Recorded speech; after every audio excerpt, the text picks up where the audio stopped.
News line, अचूक वेधक. गुढीपाडवा आणि रमजान ईदच्या पार्श्वभूमीवर मंगळवारी कराड येथे पार पडलेल्या शांतता समितीच्या बैठकीत नागरिकांनी विविध प्रश्नावरून प्रशासनाला धारेवर धरले.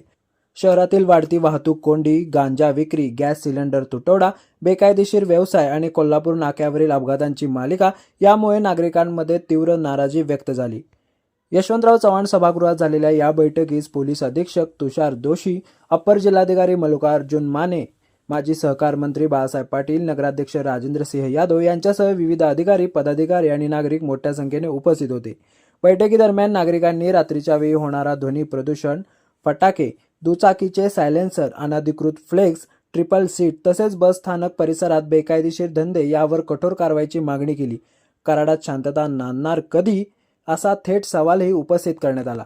मनसे शहराध्यक्ष सागर बर्गे यांनी शहरात वाढलेल्या गांजा विक्रीवर अधिक कठोर कारवाईची मागणी केली. पोलीस कारवाई करत असले तरी ती अपुरी आहे असे त्यांनी स्पष्ट केले. दरम्यान कोल्हापूर नाक्यावर सतत होणाऱ्या अपघाताबाबतही संताप व्यक्त करण्यात आला.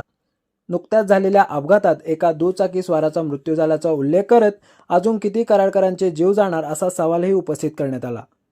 द न्यूज लाईनसाठी अमोल टकले, कराड. न्यूज लाईन, अचूक वेधक.